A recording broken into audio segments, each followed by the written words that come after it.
Hello, everybody. Welcome to IA Command. This is TV Boy, and for those who did not know, Season 7 has been fully revealed for IACP, so we're very excited. For those that didn't know, we had spoiler articles running from the 18th, so the beginning of this week, Monday through Friday. We had an article put out each day, and each article had about 4 or 5 cards included as spoilers for Season 7, which is going to set to go live on Monday, April 25th. So we're going to talk about the cards that were revealed. I'm not going to go super in depth. I'm hoping to get some members of the community onto the channel to give their reactions to the cards. But what I am going to do is I'm basically going to go through the 5 articles that were released and kind of briefly mention the cards that were included. I'm not going to read through them. I think I'm going to give you guys the links. You should go and definitely read them. But I'm going to talk about what was included and maybe give a little bit of background onto their design, who designed them, or who worked on them from the steering committee, etc., etc. And just to kind of show you guys what's been included. So I'm going to try and make this video pretty quick, not too long. So we're going to go right through it. Before we start, definitely remember to check out Slack and Zion's Finest and the IACP Discord if you're not already a member. And we'll go right through it. So first of all, we're here on the preview gallery for anybody that wants to check out what's been spoiled already. It's all here, and I'll link to that in the video description. But we're going to start off with Jesse's article. Big thank you to all the steering committee members who definitely check out their articles if you haven't. Members of the steering committee put a lot of work into putting these together to make sure that it's to hype up the cards and really give some good background and description. So we're going to start off with Jesse's that was released on Monday. And by the way, before we get into this, also I want to mention there's definitely a lot of discussion on what got included and what didn't get included. I think definitely people had a lot of expectations since there was a bit of a longer wait for this season than past seasons. And I want to mention that, we had a lot of Star Wars media properties either get released or get announced in the lead up to Season 7. And I think we actually did a pretty good job of hitting a lot of the figures or the characters that were spoiled in those. And actually, just by coincidence, because for this season, we actually nailed down the contents of the season way in advance. This back in November, actually, we had to nail down which cards we were going to include in the season. And the reason for doing that early is that we need to do that so we can actually focus on getting the cards in a good place. If we have, the season has about 25 cards in it. If we are still at 50 or 60 cards, or even maybe 40 is more realistic, but if we're still messing around with 40 cards, and there's only 2 months left to release the season, we're not going to have enough time to get all those cards really nailed down and focus on releasing them in their best state. So by nailing it down early, which ones are going to be there, we can really focus on getting them right before we release it to the public for playtesting. And by the way, there's going to be playtesting league that's going to be announced soon, and there's going to actually be a 4-month playtest period for Season 7 since we're doing longer seasons. So there's going to be more time to really get these cards nailed down and let people play with them before voting. All right, so let's get right into it. Let's get into the season. Starting off here with Jesse's article. Really great article, by the way. I love what Jesse wrote here. So this is not new. These are the 2 versions of Luke Skywalker in IACP currently. But what is new is this new attachment for Luke. So Heir to the Jedi is going to give it gives a reroll to a Jedi Luke, but it gives a bunch of buffs to Hero Luke, which we haven't really seen get played, even with that massive recost of 10 to 7 since Season 2. We just don't really see him get used that much. We have seen Jedi Luke get played, but even still, he's still kind of like a tier 2, a B-string character compared to how Vader and Han are still pillars of the meta. Luke is still kind of fringe. So buffing both of those will be, I think, really good for this, the most iconic character in Star Wars, maybe after Vader. I want to say Jake pushed for this card to get included, so a lot of credit to Jake here. And then the playtesters for really making sure that this was balanced, our internal playtesting team on the steering committee. So that's a buff for Luke. Moving on to the next card, we have a buff for Leia. So this was actually spoiled in the tournament stream about a week ago over the weekend. And I want to say Josh was the one who suggested we definitely look at Leia for a rework. And Leia was already in ICP as well. She got recosted from 8 to 7. But again, she just saw only fringe play and not a whole lot of winning success. So Leia gets a rework here, still 7 points, but big upgrades to her battlefield leadership and her military efficiency abilities, as well as upping her health from, I think it was 8 up to 10. So we're really hoping to see a big jump in Leia play, because again, really iconic character. And really one of the few female characters from the main films, so it's really important that she gets to see the amount of play that is deserved of such a main core character to the series, in my opinion. And oh, I also forgot to mention, probably one of the more controversial changes, perhaps maybe within the steering committee. I actually haven't seen a lot of reaction to this from the community, but she also is a force user now, which she was not previously.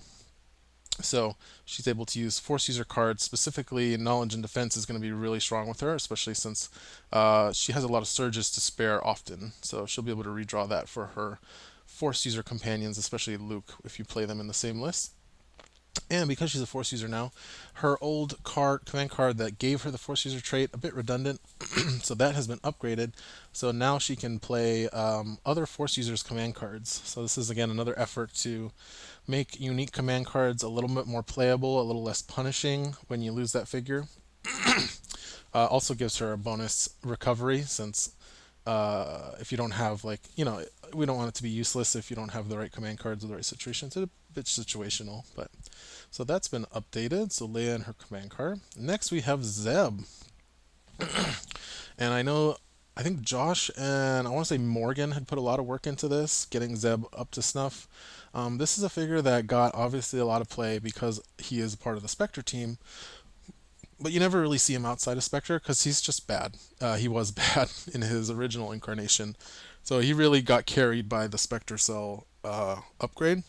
But we're really hoping to see more of him as a standalone character, so he can contribute more to Rebel, Brawler, and Guardian lists for sure. So he has been updated. So he got the thing that made him good in Spectre was that +1 attack or +1 damage bonus. So he's now gotten that innately without getting the +1 block, which was what was really broken. But that +1 damage was really important. And he can also do a +1 surge as well if he needs to instead. So if if he doesn't roll any surges, that +1 surge can really help. And his command card has also been updated. It was quite bad. Actually, let's click on it so we can see what it used to be. So this is what it used to be. It's quite strange. Basically locked your opponent into not moving unless they just were okay with taking damage.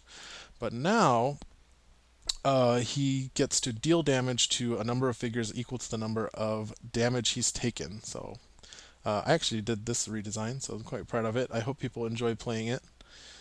Alright, moving on. So that was it for the first spoiler article. Let's move on to yours truly's article from Tuesday.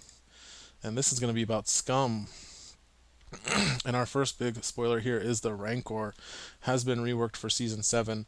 It was recosted way back in, I want to say, Season 1, from 10 to 9. But again, just didn't see play. It just dies so quickly with one black dice, even with 15 health. It was just too squishy and never really got to shine. Even though a lot of people played it, like I think we had someone playing it in the most recent tournament with 2 copies in their list, which tells us that it's a popular figure. People want to use it. They want it to be good, but it just wasn't performing. So I think that's a good sign for us including it in Season 7. And it's gotten quite the rework.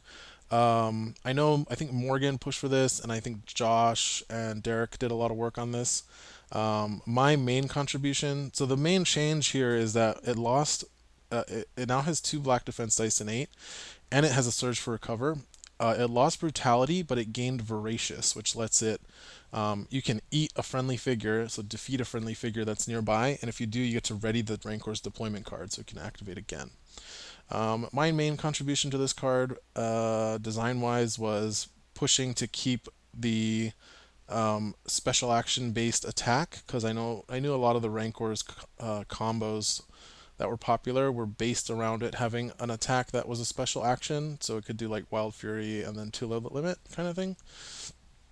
and that ended up becoming Crippling Blow, which is actually pretty strong. I think, I mean, that was added pretty late in the design phase.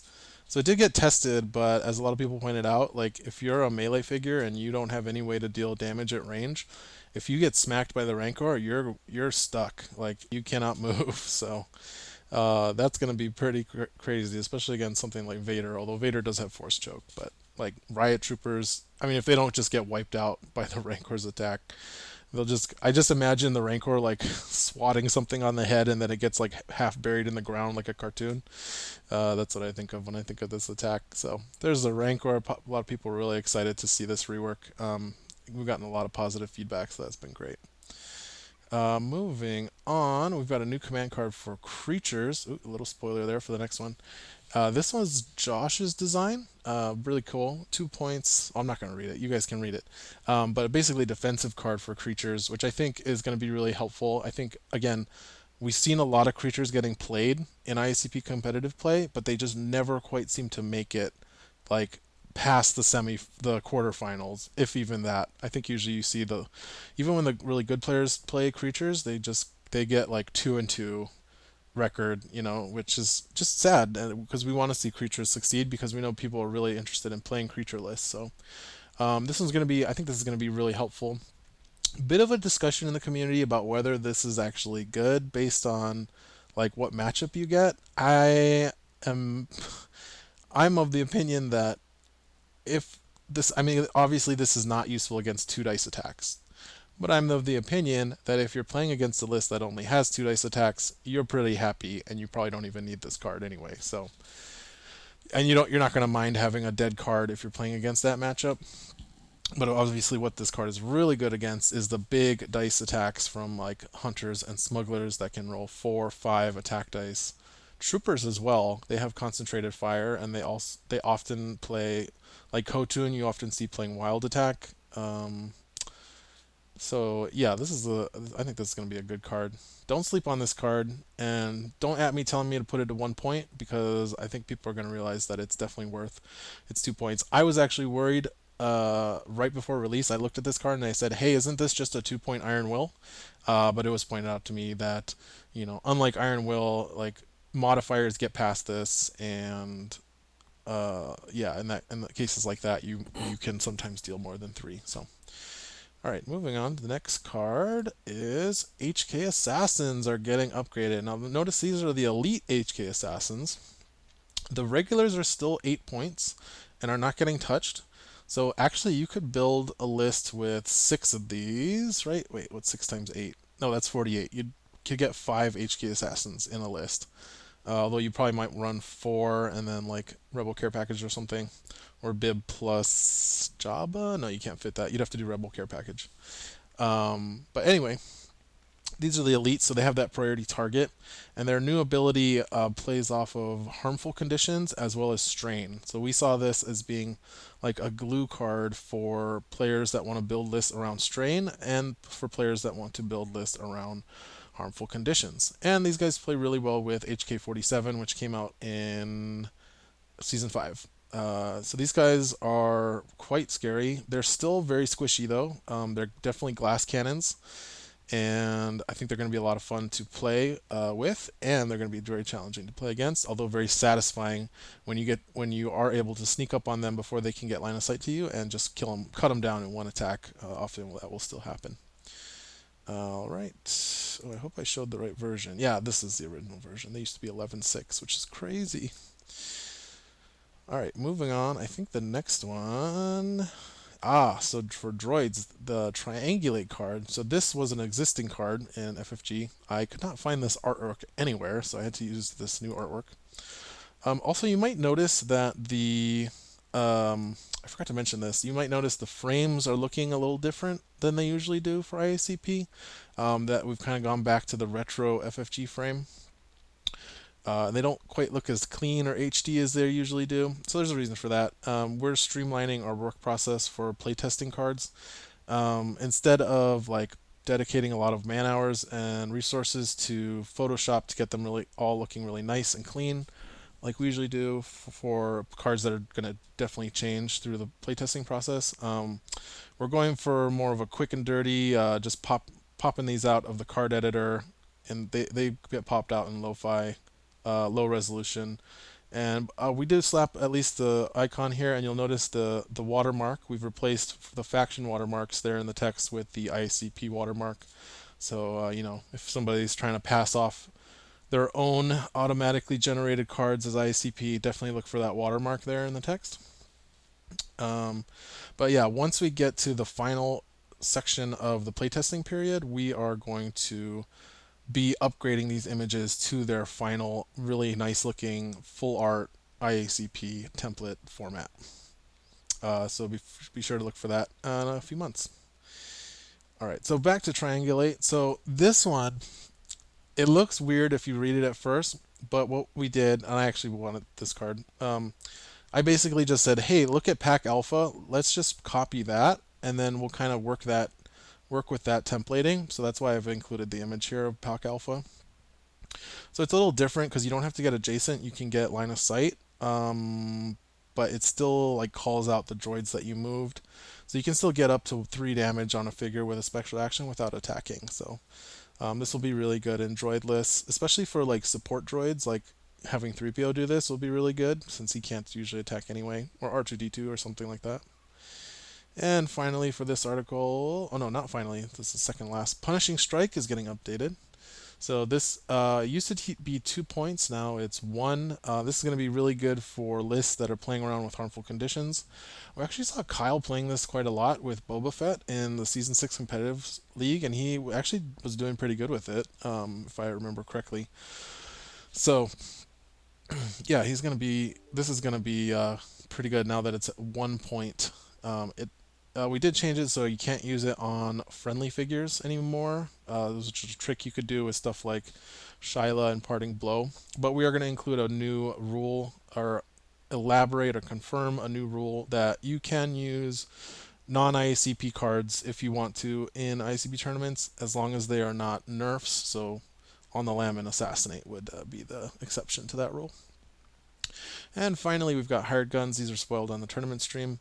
This was my design. I think it made it all the way through from this initial design, like all the way through playtesting, and didn't really need to change. So yeah, they're pretty nasty now. They are often going to be shooting green, green, yellow, since it's very easy to focus them. And there's a lot of fun list building tricks. Like people are having a lot of fun building lists around these, like trying to burn and damage and do whatever nasty things to their own hired guns to like focus them up, and I just think that's hilarious and I love it. So moving on, we've got Jake's article here for Empire, and our first card is Grand Inquisitor. So Grand Inquisitor got a rework. This was recosted in ICP back in season 2, I think, from 9 to 7. I want to say Jake did a lot of work on this one. But yeah, so Inquisitor's getting a rework. He still has lightsaber throw, but now it uses his full dice pool. So you're often going to be using lightsaber throw as your primary attack with Inquisitor now, which is kind of, his thing. Like if you watch pretty much all of his fights in the Rebels TV show, he throws his saber at somebody. So we did not really feel bad about making this his primary mode of attack.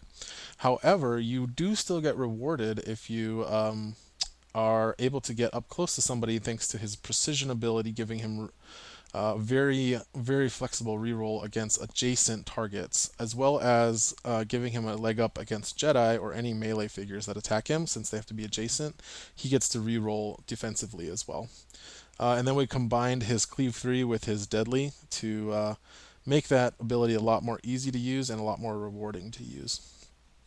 I'll actually give a little behind the scenes here. The Grand Inquisitor, for a while, we actually had him split into form cards. I'm going to take a drink here. We actually had 2 form cards for him they were playing around with. It was pretty cool, but in the end we realized that in addition to what we're going to show for the Purge Troopers here in just a second, a little bit too complicated overall, and like kind of just too many forms happening. So we brought it back in, reined it back into 1 card, and I think that was a really good decision. I think his card turned out really well. So that's the Inquisitor. Nice little graphic Jake borrowed from FFG. All right, here's another one from Jake. Lure of the Dark Side. So Jake really wanted to see a capstone for Imperial Force users, and this is a rework of the original card, which you can see here. Um, we really reworked it to. There's a lot of how do we make this not terrible, basically. And I think this is what we came up with, where you want to be able to deal damage to the target. You also want to be able to deal a little extra damage and a little oomph, and then being able to do it within line of sight gives you a lot of extra range that Imperial Force users really appreciate having. And I like the little story that this card now tells. You have them attack their friends for power. They gain power from it, but then they realize what they've done and they take strain. But they're a little more powerful afterwards still. So I really like this how this turned out. Shore Troopers are getting updated. These were from Season 4 of IACP. They're now dropping from 7.4 down to 6.3. This looks like a small change. Nothing else changed. Efficient travel is up there now where we put keywords. But this is actually a bigger change, I think, than it might look at first, because that puts them, that opens up a lot of strength in numbers plays, that opens up a lot of Death Trooper plays. Strength in numbers with these guys with a mortar. Like now you can do shore trooper with a mortar. So shore mortar, strength in numbers, shore mortar, which is going to be pretty devastating if you can line it up so it's most impactful. And yeah, I think we're going to see more play. And it's going to be interesting. Shores and mortars were just not competitive for whatever reason. They came out. They got nerfed too hard, and then we didn't fix them in time for the end of season 4. So now I think we're going to see, like, are we going to see shore troopers by themselves, and was it the mortar trooper that was weak, or are we going to now see the shores and the mortars, and it was the shore troopers that were weak? It's going to be really interesting to see how that plays out. Reduced to Rubble, the third card that was spoiled during the tournament stream. This is Josh's design, which Jake added a little aggro to with the extra damage. And really cool card that's going to alter the battlefield, throwing a bunch of Rubble tokens everywhere. Nice little upgrade for heavy weapons. And of no importance, also Josh's design. This is going to be for those non-unique figure lists that are already very attrition based. It's going to make them even more attrition based. You're going to really struggle to find VPs against those lists while they spread out and take all of the VPs from the mission objectives themselves. So that is that. Next article is going to be, what are we doing on time? I don't know, it doesn't say. So the next one here, this is Jake, and this is absolutely Jake's baby. He pushed really hard to have these included. These guys from the Fallen Order video game are the mooks, the bad guys, the foot soldiers. So we've got 2 deployment cards here. Purge Troopers, as you can see, are 4 points. I'm not going to read it, but you guys can read it. But the big thing they bring is a new type of form card called Loadouts. And so loadouts, here you can see at the bottom there are 3, and they're based on the 3 variations you find in the video game. This is again for Fallen Order. We've got Electro Batons, Electro Staff, and Electro Hammer. And the idea here is that each of these forms is good against a certain type of list, or a certain type of figure, I guess you should say. And so you get to choose which one you want after deployment. And what that means is you get to look at your opponent. It's almost like an experimental sideboard where you get to look at your opponent's list and be like, okay, they've got a queen piece. I'm going to bring my Electro Staff, or maybe my, or maybe they've got like lots of white dice figures. I'm going to bring my Electro Batons. Or maybe they've got a swarm, or maybe they've got like large figures. I'll bring my Electro Hammer. We were actually talking about this. Electro Hammer, if you attack a large figure with it, you actually deal an extra damage to the target. Otherwise, if you're attacking like just a small figure, you would only deal damage to the adjacent figures around it, not to yourself and not to the target. But because of the way large figures are adjacent to each space that they occupy, even though they're not adjacent to themselves, because it says it's adjacent to the target space, suffers 1 damage, you'll actually deal extra damage to a large figure when you attack it. Still a little bit of discussion on whether that should be the way it works, but I actually think that's kind of a cool little feature that the hammer gets to be good against both swarms and large figures. Kind of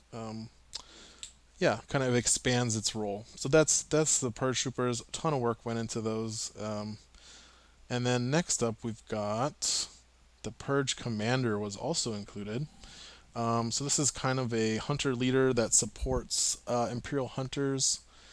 You see it has that nice coordinated hunt ability, and it also has a shock grenade, like a built-in grenade that is quite good. Not as good as Sabine's because it does cost an action, but it also weakens, so there's trade-offs there. But I would say not quite as good as Sabine's grenade. All right, so that was that. And our final article by Josh from today. Today's Friday. I'm recording this April 22nd. And we've got Cad Bane as our first one. So this article has all of our new figures, the new characters that have never been in Imperial Assault before, are being introduced in Season 7. Cad Bane, fan favorite. Again, I think Jake pushed for this one. He said that we would definitely never hear the end of it if we don't put Cad Bane in Imperial Assault. And he's got a Legion figure too, so that's really nice for people that like to use Legion figures. Plays around with being a hunter support, which is interesting. I think a lot of people wouldn't expect us to do that, but he has a fun hunter support because he gives movement to hunters. He doesn't like just give them more damage. And he also plays around with what it means for a autofocuser to get focused, which is a fun little concept. He's very wily, so he'll do a lot of stuff when your opponent activates their figures, which plays into his command card, which lets him move and attack when your opponent activates a figure, but you cannot attack the figure that is activating. We actually added that. The card originally was just move and attack when your opponent activates figure, but we learned our lesson from Cara Dune that being able to kill something while it's activating is not fun for the opponent. It's a very feels bad negative play experience. So we added the restriction that you have to target a different figure when you attack. But it's funny because right after we did that, Book of Boba came out, and there's a scene in that where Cad Bane is involved, and he's facing one person, but then another figure he has to deal with at the same time, and it kind of like worked out that it kind of matches. I mean, he did attack the main target first. You know what it was? No, it does work because if you think about it, the guy that looks like Ted from Westworld, who is up on the side, he activates, tries to pull his gun. Cad Bane gets the drop on him, but he attacks the other guy first. So it actually is perfect. Like, just perfect flavor win, even though it was totally by accident, but it was perfect. Next is another one from the Fallen Order games, Terran Malicos. So this is the Force user enemy that you face in that game. This is all Josh. I think Josh did a really good job with this guy, making him feel unique, which is challenging. Like, there's so many Force users in the game now. Like, how do you make a Force user feel unique from all the other ones and also feel flavorful to the source material? And I think he did a fantastic job with especially the madness aspect, but also getting the boulder barrage ability in there. And then the Fallen Master is actually one I'm excited about. I've been talking in the Slack because it lets your Force users use Imperial command cards, which means that like characters like if you bring Mara in a scum list with him, Mara can now use Imperial Force user cards like Lure of the Dark Side or Force Lightning, or more importantly Dark Energy, of course, because that combos with Parting Blow. But if you bring Baby Yoda into the list with him, Baby Yoda can now use Lure of the Dark Side and Force Lightning, and I just think that is amazing. As if Baby Yoda wasn't already strong enough. Which, by the way, Baby Yoda in Clan of Two, people slept on that card for like 2 seasons. Season 4, Season 5, people thought it was a joke card. And then Season 6 comes out, and everybody's using it with Mando. And now it's not free on Mando anymore, and now you see it everywhere still. People are realizing how good that card is. So, glad to see that. And then finally, we have Terran's command card, which again plays into that concept of madness being discarding cards from your hand. Really cool design here. I really love this design where it's almost like Heart of Freedom, but you have to pitch cards to get it. But it also plays into his madness ability where it's they're both start of activation. Again, very purposeful, designed by Josh. And so if you use this first and then get your hand down, like say you had two cards in your hand, you use this, draw to a third, and then discard two, you get down to one. Oh, you don't even have to do that. You just have to get down to two. Um, you can then trigger Madness and become focused. So you're getting like two movement points, recover two damage, and become focused, and get rid of all your harmful conditions. So really good.